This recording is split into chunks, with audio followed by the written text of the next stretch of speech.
Mr. President, a year ago, I stood before this Assembly urging bold reforms of the UN system to tackle the rapidly evolving and increasingly complex global challenges.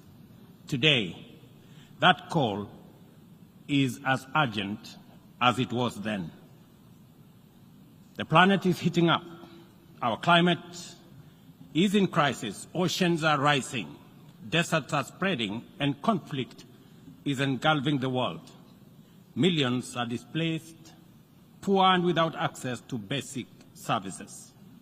Unfortunately, our multilateral system has proven inadequate in addressing crises such as climate change, inequality, and debt, and it continues to falter in providing any, let alone timely solutions.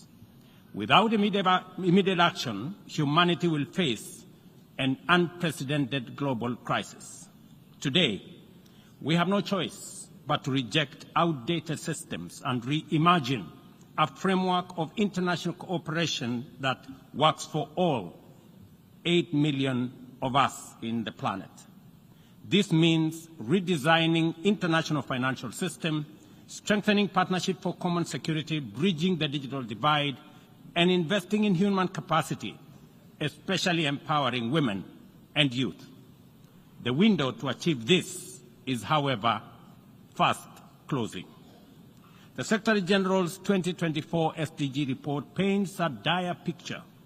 Only 17% of SDG targets are on track, largely due to unmet financial commitments, and developing countries, particularly in Africa and the Global South, are facing severe funding shortages, and the gap is widening. At the 2023 UN SDG Summit, we highlighted the urgent need to overhaul the global financial system. As we approach the fourth Financing for Development Forum in 2025, imaginative solutions for debt relief and development financing are essential to close the SDG gap. We must address the historical injustice of Africa's lack of permanent representation on the UN Security Council as a matter of justice in the ongoing UN reforms. Additionally, region-led peace operations, sustainably funded by the UN-assessed contributions, are critical in addressing today's complex security challenges. In Kenya, we aim to increase forest cover by 30% by planting 15 billion trees, an effort largely led by our youth. 2 weeks ago, I launched Climate Works, a program to employ 200,000 young people in sustainable public works focused on ecological restoration and infrastructure.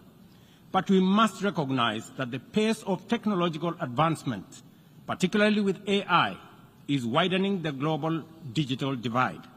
Africa holds critical resources for the tech revolution, yet receives disproportionately low benefits. A year ago, I stood here at this Assembly to declare Kenya's commitment to contribute to an international security support mission to Haiti. Yesterday, I was in Port-au-Prince to witness the significant progress made by Kenya's Africa-led mission, even with the constraints of limited resources.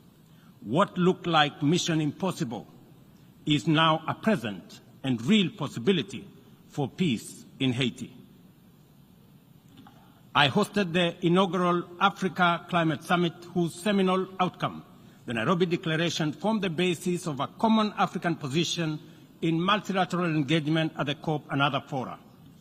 At the world's 21 IDA 21 Replacement Summit in Nairobi in April this year, the 17th AFDB replacement and IMF SDRC rechanneling, we, together with African leaders, championed for significant enhancement of the concessional window of affordable financing available for developing countries to provide critical public services, undertake investment in economic transformation, and implement ambitious climate. On the basis of this progress, we have achieved under our current inadequate multilateral institutional framework, I am optimistic about what we can achieve under a radically reconfigured multilateral institutional framework. This is why reforms are an urgent necessity that we cannot delay. The Pact of the Future has been developed through intense negotiations, sustained discourse between members. I take this opportunity.